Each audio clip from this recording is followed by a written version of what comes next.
Alain, propos d'un Normand. Le progrès par les idées. Quand on dit que les idées mènent le monde, le sociologue se moque. Il regarde en l'air et demande « Où en sont-elles, les idées ?» Car la plupart pensent en théologien, que ce soit pour ou contre Dieu. Ils croient tous que les idées, s'il y en avait, tomberaient du ciel, ou feraient tout au moins des guirlandes en l'air, comme des lanternes d'anniversaire. Mais non, les idées sont dans l'homme, d'un homme à l'autre, en discours et en action sur cette terre. Et non pas l'idée du bien ou de la perfection, qui sont des âneries de théologiens, mais des notions précises de ceci ou de cela. En voici un exemple. Il y a 20 ans, on disait encore, comme un lieu commun, comme une chose indiscutable, le commerce est une espèce de vol, puisqu'il consiste à revendre une chose plus chère qu'on ne l'a payée. Naturellement, ceux qui parlaient ainsi, et ceux qui écoutaient sans répondre, n'avaient pas dans l'esprit une idée bien nette. C'est même pour cela qu'elle était fausse, cette idée, parce qu'elle n'était pas bien nette. De telles notions nourrissent 1000 maux. Celle-là était une espèce d'encouragement aux voleurs, et enlevait toute espérance à ceux qui auraient bien voulu être honnêtes sans se retirer au désert. Après un regard sur cette étrange idée, on n'y pensait plus, et chacun agissait comme le voisin. Ce sommeil d'esprit est la maladie des cités. Aujourd'hui, il n'est plus nécessaire d'argumenter sur le commerce.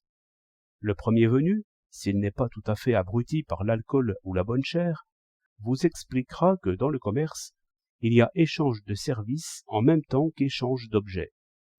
Le commerçant se charge de choisir les choses, de les réunir, de les garder, de les protéger, de les étaler sous nos yeux. Il est juste que je paye tous ces soins.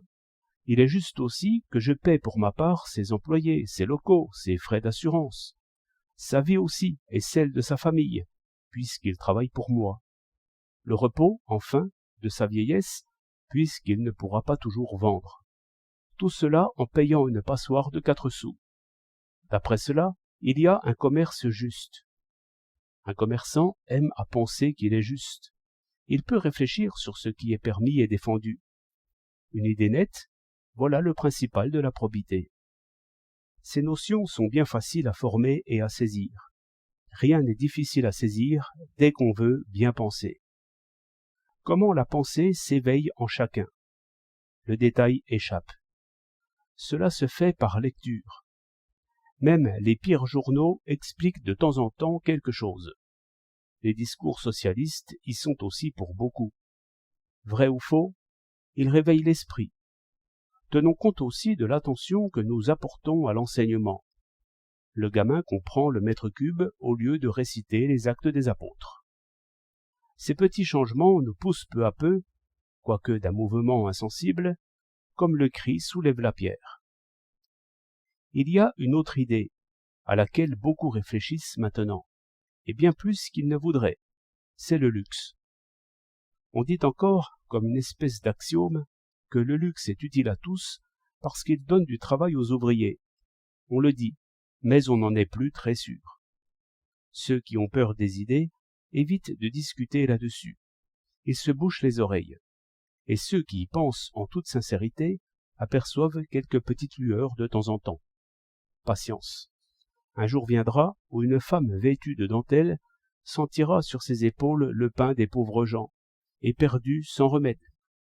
Or, nul ne jette du pain aux ordures quand le pauvre attend. Vous n'aurez plus rien à leur pardonner, seigneurs qui n'existez pas, du jour où ils sauront ce qu'ils font. 15 mai 1910.